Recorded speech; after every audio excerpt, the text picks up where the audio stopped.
Salut bien-aimés dans le Seigneur, nous vous bénissons de la part de Dieu notre Père, par Jésus-Christ, notre Seigneur et notre Sauveur. Nous voulons encore vous parler de la part du Père et nous voulons vous encourager par Jésus-Christ à être fortifiés dans la foi, à persévérer dans la vérité qui est en Jésus. Nous savons qu'il y a toujours les épreuves, et les épreuves sont là non point pour nous décourager, mais pour nous aider toujours à aller de l'avant. C'est vrai que c'est facile de se décourager lorsqu'on a des épreuves qui semblent interminables, mais j'aimerais encourager ceux qui sont aux études, ou bien ceux qui passent un moment difficile, ceux qui doutent de la toute puissance du Seigneur Jésus et qui n'est pas capable de, ou bien qui remettent en question le fait qu'il soit capable de les soutenir vraiment dans le moment qu'ils traversent. Et je vais donner juste un bref aperçu d'un témoignage comme ça dans ma vie.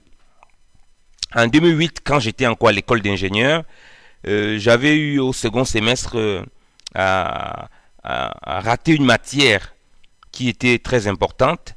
Et à l'école d'ingénieur, il y avait ce qu'on appelait des modules. Dans le module, il y avait plusieurs matières. Et il fallait fermer un module.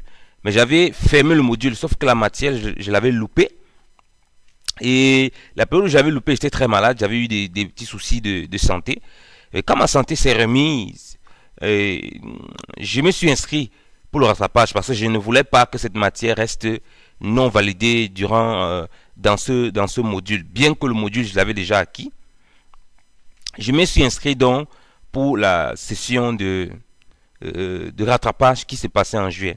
Mais durant les vacances, je ne parvenais pas du tout à bûcher. Je ne parvenais pas à faire autre chose que de lire ma Bible et de prier. Je ne comprenais pas ce qui m'arrivait. Je lisais la Bible du matin au soir et ça s'était entrecoupé avec la prière. Je mangeais peu, je buvais peut-être un peu d'eau, je mangeais peut-être juste très peu, mais j'avais un feu que je ne comprenais pas. Je me demandais, mais qu'est-ce que ça veut dire? Je ne parvenais vraiment pas. Et la matière était une matière très costaud, qui avait des parties vraiment difficiles. Au fur et à mesure que le temps approchait pour que l'examen soit, pour que je passe l'examen, pour que je passe l'examen de la matière, l'examen de rattrapage était oral, ça devait être un examen oral. Je ne parvenais pas toujours à réviser. Je disais, mais Seigneur, je ne parviens pas à réviser. Je suis concentré toujours à vouloir lire ma Bible. Je ne parviens à rien faire d'autre que lire ma Bible. Et pendant que je lisais la Bible comme ça, Dieu me parlait beaucoup. J'ai découvert plein de choses sur des questions que je me posais sur le Seigneur. Et je n'arrêtais pas de lire. Quelque temps avant, que peut-être un jour avant l'examen, j'ai ressenti fortement à moi, pendant ces temps-là, qu'il y avait une partie du programme qui devait venir. Et c'était la partie la plus difficile, la partie la plus compliquée et la partie la plus vaste. Alors je me suis dit que c'est celle-là que je vais bûcher. Et entre parenthèses, avant cela, je sentais que la prof de cette matière informatique ne m'aimait pas du tout. Elle avait pendant le cours, durant l'année, elle avait des attitudes vraiment, vraiment bizarres à mon égard. Mais bon, je ne tenais pas compte. Donc, 2 jours avant l'examen, 2 jours comme ça, 2 ou 3 jours, j'ai senti ça fortement dans mon cœur. Je me suis dit, c'est cette partie que je vais uniquement réviser. Je croyais vraiment à cela. Et puis, le lendemain, j'ai eu une vision aussi qui montrait que c'est exactement cette partie que j'avais révisée. C'est ça qui devait venir. Bon, Dieu m'a fait grâce lorsque j'ai rencontré le Seigneur. Moi, j'avais plutôt les visions dans la prière. Et parfois, comme ça aussi, quand je dors, mais c'est très rare. J'ai très rarement des songes. Très, très rarement. C'est généralement des visions dans la prière. Bien, quand je prie beaucoup, j'ai des visions. Alors, je me suis dit, certainement, Dieu veut que je révise uniquement cette partie-là. Donc, comme le programme était très vaste et que je n'ai pas pu réviser durant tous les vacances, je ne parvenais pas à cause de ce que je lisais dans la Bible, à cause que j'étais plongé dans les Écritures et dans la prière beaucoup comme ça. Donc, c'était cette partie-là uniquement que je pouvais réviser. Je me suis donc mis quelques jours avant que l'examen là n'arrive, je crois que c'était à la veille ou le même jour aussi, j'ai bûché uniquement cette vaste partie. Lorsque j'ai fini de bûcher cette vaste partie, bon, j'ai fait ma prière. Je suis allé à l'examen, le jour de l'examen, c'était dans l'après-midi. J'ai encore révisé le matin. Uniquement cette partie qui était dans vraiment un vaste programme. Le livre était un livre de plus de 300 pages. Et la partie là, elle-même, à elle seule, elle pouvait avoir, je sais pas, 75 pages, donc 75 pages, voire 100, je ne me rappelle plus. Mais elle était vraiment costaud. Et quand je suis venu à la salle d'examen, puis c'était l'oral. Et à l'oral, c'est chacun qui passe à son tour. Lorsque vous passez, il y a quelqu'un qui présente. Vous avez 30 minutes pour traiter votre sujet d'abord dans votre coin que vous allez présenter devant le jury, dont en général 2 profs. Et les sujets qu'on devait traiter devaient être pris au sort. Donc il y avait plusieurs sujets. On n'était pas beaucoup à la session de rattrapage. J'ai tiré mon sujet au sort.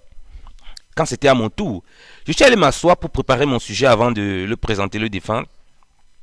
Quand j'arrive bien aimé dans le Seigneur, je m'assois dans le coin pour pouvoir, j'ouvre mon sujet, je me rends compte que tiens, mais ça ne correspond pas au sujet que j'avais bûché. Je me dis, mais Seigneur, je me suis trompé.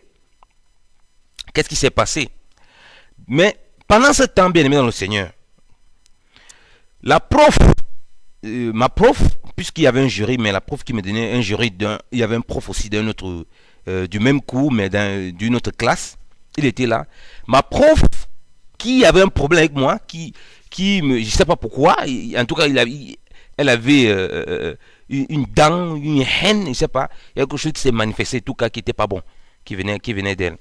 Elle a décidé de changer mon sujet, alors qu'elle n'a pas le droit.